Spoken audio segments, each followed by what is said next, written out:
Contrario al juramento que habían prestado de defender a los guatemaltecos, 3 malos agentes de la Policía Nacional Civil fueron capturados por incurrir en actos delictivos.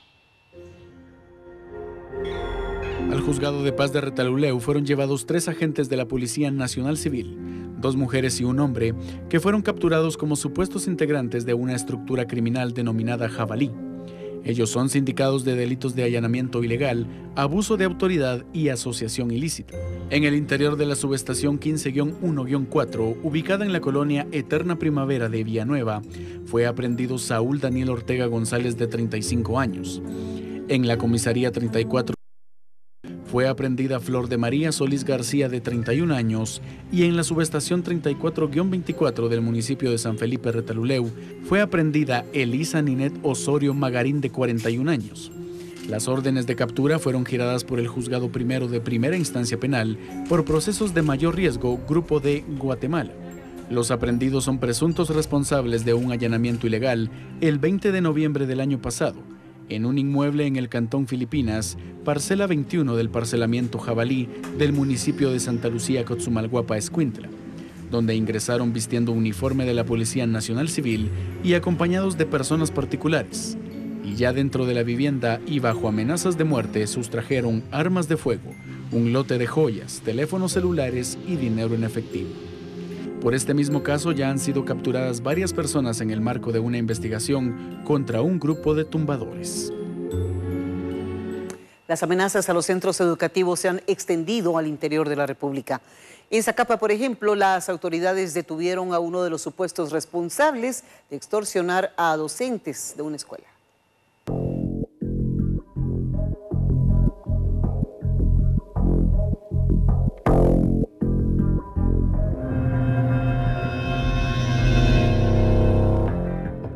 Ese mensaje fue dejado en una pizarra en uno de los salones de la Escuela Oficial Rural Mixta de la aldea Sunzapote, Cabañas, en Zacapa, el pasado 24 de agosto. La amenaza alertó a los docentes, quienes aseguraron que no solo se pone en riesgo su integridad, sino también la de los estudiantes. El terror se apoderó de ellos cuando ayer en horas de la tarde fueron alertados de que los delincuentes, quienes exigen 5,000 quetzales para no hacerles daño, se encontraban merodeando en el centro educativo.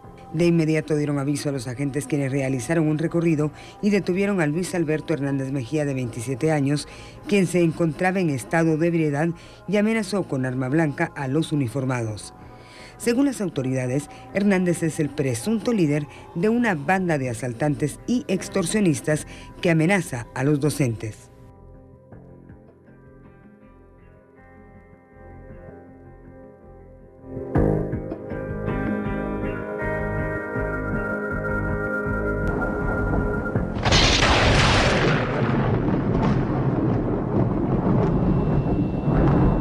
Un fuerte aguacero que golpeó esta tarde la costa sur provocó severas inundaciones en Escuintla, como veremos a continuación. Así lucía esta tarde la cabecera departamental de Escuintla, anegada completamente. En algunos casos, el tránsito vehicular quedó bloqueado debido a la gran cantidad de agua. En la Cuarta Avenida y 12 Calle de la cabecera de Escuintla, la severa inundación afectó a por lo menos 15 locales. Los dueños se quejaron de que el agua se les metió y les dañó gran cantidad de mercadería. Un fuerte aguacero que afectó gran parte de la costa sur provocó que las vías de circulación quedaran bajo el agua. A la altura del kilómetro 83 de la ruta que va de Siquinalá hacia Santa Lucía, Cotzumalguapa, un árbol cayó y bloqueó en su totalidad los 2 carriles de la carretera, por lo que el tránsito vehicular se vio interrumpido por varias horas y provocó congestionamiento vial. Asimismo, en el kilómetro 83 de la carretera que va de Escuintla hacia Puerto Quetzal, una valla publicitaria cayó a media carretera, lo que obligó a los pilotos a transitar únicamente por un carril en ambas vías. Conforme avanzaba la tarde para dar paso a la noche, la situación fue volviendo a la normalidad en ese departamento. La Sociedad Interamericana de Prensa, con sede en Miami, emitió un comunicado en el cual condena la represión en contra del gerente de Canal 10 de Nicaragua, Carlos Pastora. La Sociedad Interamericana de Prensa, por medio de un comunicado, rechazó las intimidaciones y represiones en contra del gerente de Canal 10 en Nicaragua, Carlos Pastora. Carlos Pastora, gerente de Canal 10, ha sido acosado y amenazado en aparente represalia, ya que en días pasados publicó notas que daban a conocer la grave violencia que vive Nicaragua desde el inicio de las protestas en abril pasado. Pastora, quien tiene nacionalidad nicaragüense y hondureña, se refugió el 22 de agosto en la Embajada de Honduras en Managua, en busca de protección. Tras el acoso que vivió, envió una carta al comisionado de los Derechos Humanos de Honduras, expresando temer por su vida y la de su familia. Además, acusó al régimen sobre la vulneración de sus derechos humanos. La semana pasada, Pastora no pudo salir del país luego que las autoridades migratorias se lo impidieran y sin ninguna explicación evitaran su viaje. Sin embargo, al día siguiente, la Unidad de Análisis Financiero informó que abrió un proceso investigativo contra Pastora por supuesto lavado de dinero. Las acciones contra Pastora son precedidas por el gobierno que busca controlar la línea editorial del noticiero Acción 10, transmitido por Canal 10 y el de mayor audiencia en Nicaragua. El presidente de la Comisión de Libertad de Prensa e Información de la Sociedad Interamericana de Prensa, Roberto Rock, director del portal La Silla Rota de Ciudad de México, reafirmó el respaldo incondicional de la organización con los colegas nicaragüenses y demandó al gobierno el cese de la violencia, el inicio de investigaciones por los actos violentos en contra de la prensa y la sanción de los responsables para evitar que estos hechos queden en la impunidad. Una delegación de la Sociedad Interamericana de Prensa y Reporteros Sin Fronteras visitó Managua a mediados de agosto y constató la campaña represiva de parte del gobierno contra la población que protesta, así como el retroceso de las libertades de prensa y expresión, reprimidas por autoridades, fuerzas policiales y paramilitares. Según organismos de derechos humanos, desde el 18 de abril, cuando comenzaron las protestas contra el gobierno, se estima que han sido asesinadas entre 322 y 450 personas. Más de 2.500 han resultado heridas y unas 507 han padecido arrestos arbitrarios. Fuertes accidentes de tránsito se produjeron este jueves en la región norte del país. Estamos de regreso con más noticias. Una persona perdió la vida durante un accidente de tránsito ocurrido en Alta Verapaz. Esta gorra prendida en el radiador de un camión grúa es el mejor indicio de la magnitud que tuvo este percance vial que cobró la vida de un joven y dejó a otra persona gravemente herida. De acuerdo con personas que presenciaron lo ocurrido, el joven y su acompañante viajaba a excesiva velocidad a bordo de su motocicleta y al llegar al kilómetro 210 de la carretera de ingreso a la ciudad de Cobán en Alta Verapaz, perdió el control y fue a impactar de frente con el camión grúa que circulaba en sentido contrario. El golpe fue tan fuerte que la motocicleta y las dos personas rebotaron en el motor del camión y cayeron a varios metros de distancia.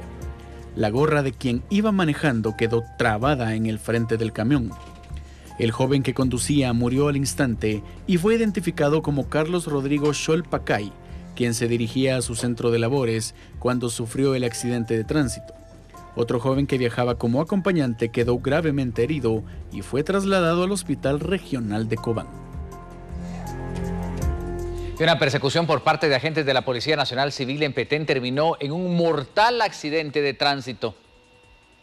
Volcada en un área boscosa, así quedó una autopatrulla de la Policía Nacional Civil que efectuaba una persecución. Todo inició cuando los 3 agentes que viajaban dentro del vehículo de las fuerzas de seguridad les hicieron el alto a los tripulantes de un microbús que al parecer transportaba mercadería de contrabando, pero estos no obedecieron y les dispararon a los agentes.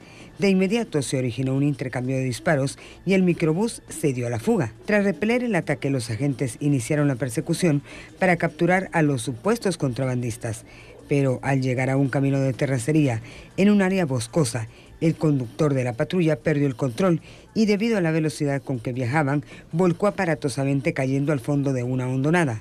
Debido al percance en el lugar, murió el subinspector Edwin Gregorio León. Gravemente heridos fueron llevados a un centro asistencial los agentes Gilberto Acpou y Carlos René Escobar. El percance ocurrió en jurisdicción de Melchor de Mencos, Petén. Al lugar ha sido desplegado un fuerte contingente de la policía para buscar y aprehender a las personas que se conducían en el microbús que provocó este trágico percance vial.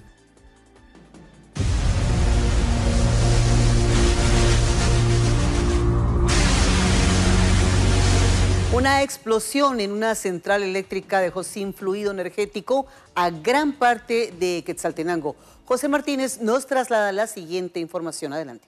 Muy buenas noches, Maritza, amigo televidente de Noti7, gracias por estar en sintonía de esta tercera emisión. Yo me encuentro en la cabecera departamental de Quetzaltenango, justo frente al monumento a la marimba. A esta hora de la noche, aún gran parte de la ciudad altense permanece sin servicio de energía eléctrica. Esto luego de que a eso de las 6 de la tarde con 30 minutos iniciara un pavoroso incendio en la subestación del INDE, ubicada en la 21 Avenida y 7ª Calle de la zona 3 de Quetzaltenango.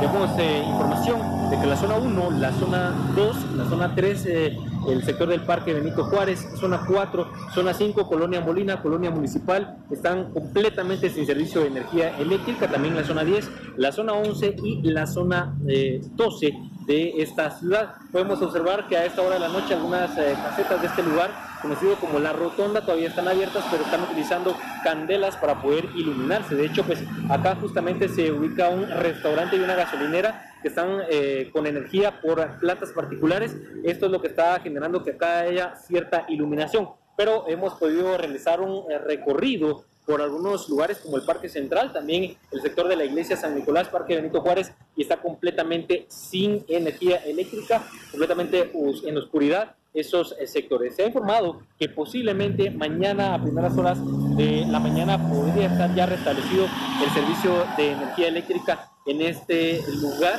en la ciudad altense, que prácticamente la mayoría de zonas han quedado sin energía eléctrica a causa de este incendio, que a esta hora de la noche ya fue controlada por los bomberos voluntarios de la 5ª estación, quienes tuvieron incluso que requerir apoyo de algunas otras estaciones cercanas a la cabecera de Quetzaltenango.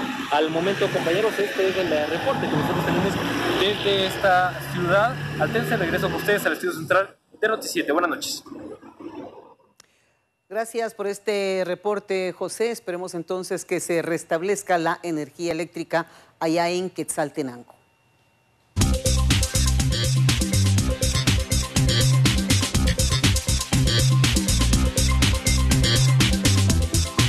Le invitamos a apreciar esta tercera parte de un trabajo especial de Noti7 sobre el problema de la sequía en el corredor seco que acecha a los habitantes de aquel lugar, a tal punto de dejarlos sin su principal medio de subsistencia. Se estima que el 70% de la cosecha se pierde cada año. Sin embargo, aún existen métodos para aprovechar la poca lluvia que cae.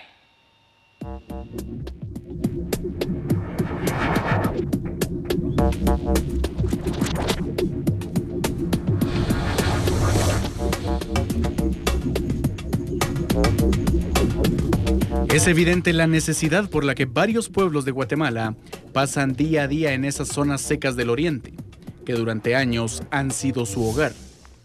La deficiencia del vital líquido repercute seriamente en la vida de estos guatemaltecos que a viva voz ruegan por ayuda. Sin embargo, algunas comunidades no tan lejanas a la cabecera de Chiquimula han encontrado la forma de aprovechar la época lluviosa por medio de reservorios familiares. A esto se le conoce como cosecha de agua de lluvia.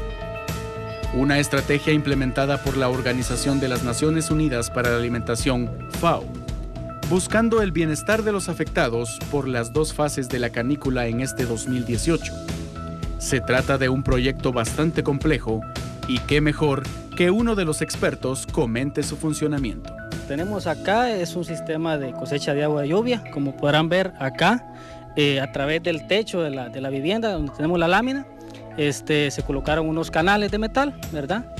Luego allá tenemos una bajada pluvial y tenemos lo que es la tubería, ¿verdad? Es tubería de drenaje, la cual conduce a un cosechador de agua, que es el que tenemos acá. El cosechador básicamente está construido o elaborado de un material que llamamos geomembrana, ¿verdad? Esta parte de acá le llamamos electromalla y estos postes que le sirven como soporte. El proyecto tiene como fin brindar apoyo sostenible. Hasta el momento están en funcionamiento 208 reservorios familiares, guardando casi 3.300 litros de agua llovediza, que sirve para el consumo y los quehaceres del hogar. Los habitantes de la aldea El Pinalito también han implementado este sistema de grandes magnitudes en 6 reservorios comunitarios con la capacidad de 2.700 litros de agua, que posteriormente sirve para el riego de las pocas siembras que apenas sobreviven.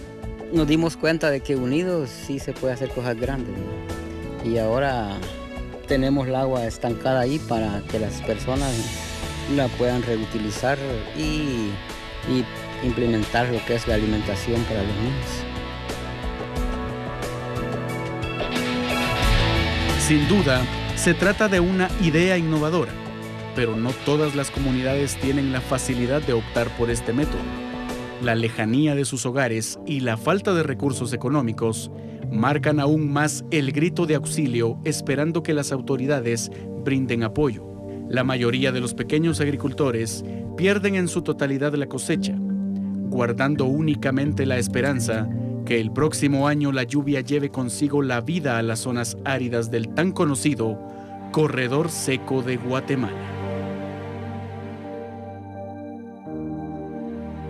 La idea es revertir esa pérdida en los cultivos y la falta de alimento en las familias guatemaltecas, que a la larga también se ve reflejada en una desnutrición. Hemos cumplido con una serie de reportajes especiales que nos han permitido llegar a lo interno de estas comunidades que sufren de la falta de lluvia en el denominado corredor seco, del que todos hablan, pero muy pocos conocen. Vamos a la pausa, volvemos de inmediato con la historia de una joven con limitaciones físicas que fue víctima de un abusador. No se pierdan los detalles. La importancia de los proyectos de desarrollo que se han impulsado con la nación asiática. En su cuenta de la red social Twitter, el senador estadounidense Marco Rubio denunció que el presidente de Guatemala, Jimmy Morales, recibe presiones para entablar relaciones con China. Según el vicepresidente de la República, Yafet Cabrera, se descarta tal extremo. De momento se descarta, todavía no hemos hablado con el señor presidente de tomar una decisión de esa naturaleza. No hay nada en firme, es una especulación. Sin embargo, tomando en cuenta la acción que hizo El Salvador, ¿cómo lo mira como regionalmente? Bueno, yo creo que cada país tiene sus propias políticas de relaciones internacionales y ellos tomaron una decisión, pero no porque El Salvador la tomó, nosotros la vamos a tomar, hay que analizarlo. Nosotros hemos tenido mucha cooperación de Taiwán y en su momento habría que analizar todos estos proyectos que nos ha dado Taiwán para tomar una decisión de tal naturaleza. Al respecto, autoridades del Banco de Guatemala resaltan que Guatemala a la fecha mantiene relaciones comerciales con ambos países, pero el nivel de exportación es muy bajo. Sorprendió un poquito el caso de la decisión de El Salvador. Aquí, bueno, no hay que olvidar, digamos, en el caso de Guatemala, nosotros tenemos apoyo, digamos, importante de la economía taiwanesa. De hecho, recordemos que están construyendo la carretera hacia el Atlántico y tradicionalmente pues nos han apoyado en diferentes ámbitos de la economía. Pero eso no quiere decir que nuestro país no tenga relaciones con China continental. De hecho, tenemos una importante relación en cuanto al comercio. Creo que hay que evaluar muy bien, digamos, la decisión. Digamos que pasa ya a un ámbito más de internacional y de relaciones internacionales que, repito, como temas comerciales. Según el Vanguard, en 2017 se exportaron a la República Popular China 65 millones de dólares en diversos tipos de productos, mientras que las importaciones fueron de 1.971 millones en el caso de Taiwán. Las importaciones fueron de 120 millones de dólares y las exportaciones 77 millones.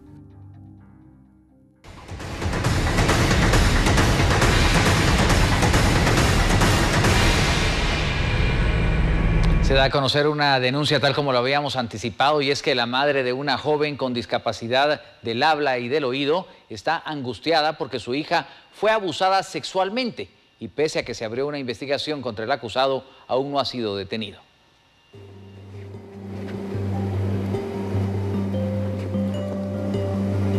Este caso se registró en la aldea La Arenera, en el municipio de Hualán, Zacapa. Un equipo de reporteros llegó hasta el lugar para conocer qué fue lo que pasó. A nuestra sala de redacción llegó una denuncia referente a que una joven con la discapacidad de hablar y escuchar había sido abusada sexualmente por su propio vecino. En esta oportunidad venimos hasta el municipio de Hualán, Zacapa, para conocer esta historia. La madre de esta joven pide justicia. Acompáñeme.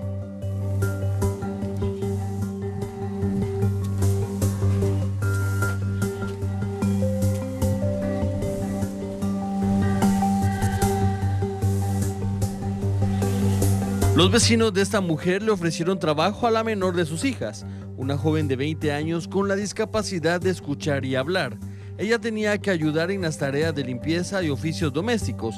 Sin embargo, la mañana del lunes 20 de agosto asegura que uno de sus vecinos la tomó a la fuerza y abusó sexualmente de ella.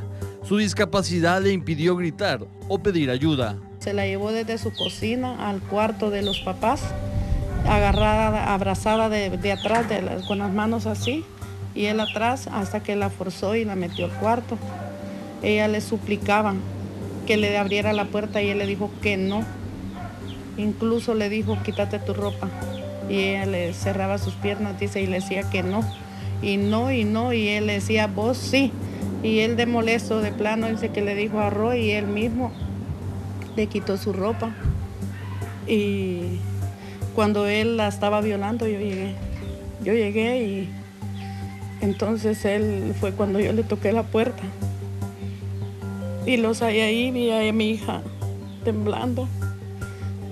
Y ahí fue, no hice nada más, me quedé como en shock. Y lo único que hice fue agarrar a mi hija. Y me la traje para acá.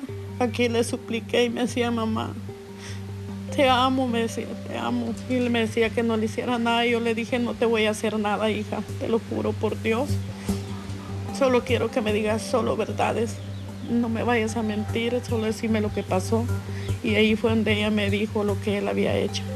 Ella con su forma de hablar, porque ella no habla, no oye. Ella le explica a uno en señas, en algunas cosas, pues tal vez groseramente, pero ella explica la situación que él le hizo, todo lo que él hizo en ese momento con ella. Doña Mari se encontraba en este patio lavando y tendiendo ropa. Sin embargo, tenía una corazonada. Percibía que su hija no estaba bien. De inmediato se trasladó para la casa vecina y pudo confirmar lo inesperado. Tengo miedo por las dos cosas, porque tal vez él intente algo o porque no se lleve a cabo la justicia con él. Muy bien, señora. Eso es lo principal, lo que usted anda buscando, que se haga justicia y que sea pronta debido a la magnitud del caso, también a la cercanía en que se encuentra este hombre, ¿verdad? Sí, porque no es mucha la distancia que hay y hay cosas que duelen, porque yo aquí paso con mi hija, nos salimos, yo soy cristiana, yo le digo vamos a la iglesia, ella me dice que no, soy sincera, ni yo tengo ganas de salir. Esta mujer junto a su hija inmediatamente interpusieron una denuncia ante el Ministerio Público. La afectada tuvo que someterse a varios exámenes practicados por el INASIF, los cuales han arrojado un resultado positivo. Sin embargo, no se explican por qué el actuar de las autoridades es tan lento, ya que el presunto violador sigue merodeando la comunidad a su gusto. El día viernes me dijeron que los resultados ya estaban. Yo esperaba pues que eso se hiciera así, los resultados ya estaban ahí. Sí es cierto que hay que dar tiempo, me dijeron, pero yo creo que ya son 10 días y no se ha visto nada. El muchacho ahí anda como si nada y mientras tanto yo vivo un calvario con mi hija.